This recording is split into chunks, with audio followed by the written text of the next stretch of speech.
Всем привет! Меня зовут Мария Мироневич, и вы на канале Как похудеть. Сегодня мне быстро нужен ужин, поэтому я с вами еще заодно поделюсь рецептом. Сегодня у нас ужин будет и основное, и овощное блюдо, потому что овощей у меня нет, времени в магазин бежать тоже. Поэтому будем готовить, как всегда, быстро, просто, очень вкусно и из самых обычных, доступных всем продуктов. Начинаем!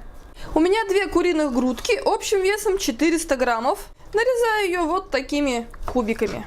С помощью кисточки растительным маслом смазываю свою форму для выпечки. Кстати, я уже включила духовку на 180 градусов. Вы тоже не забудьте включить все очень быстро. Отправляем кусочки куриной грудки сразу в форму для выпечки. По вкусу солю и добавляю перец. И теперь все перемешиваю для того, чтобы соль и специи распределились по курочке равномерно.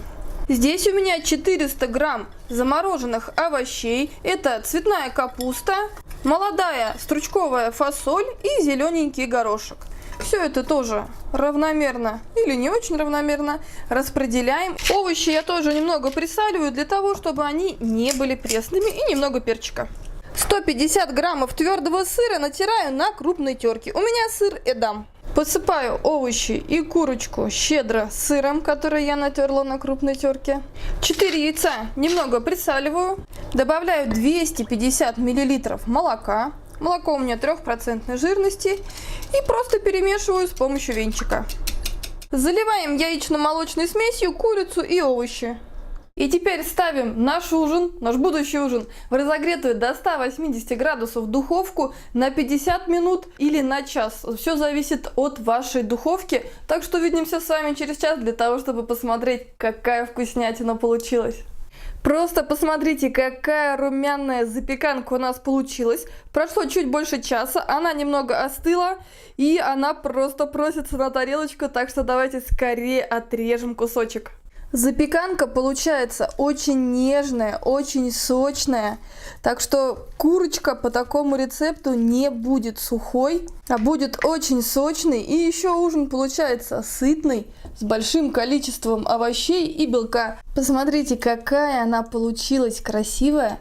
Курочка сочная, нежнейшая, разламывается одним движением. По такому рецепту курица всегда получается сочной. Ну и вообще это просто очень вкусно и требует минимального времени. Все смешал в духовку, и через час тебя ждет вкусный ужин. Я очень люблю этот рецепт за то, что все подготовительные работы, можно так их назвать, занимают всего 5 минут, и блюдо уже отправляется в духовку, и через час вас ждет вкусный ужин. И этот час я всегда использую с огромной пользой, успеваю сделать кучу дел. Так что я очень рада, что сегодня поделилась с вами таким простым, очень вкусным и сытным, что, кстати, немаловажно для ужина, рецептом. Вот здесь появятся еще наши новые, полезные, интересные, ну и обязательно очень вкусные видео. С вами была Мария Мироневич. Я желаю всем любви, добра, ну и, конечно, вкусного ужина.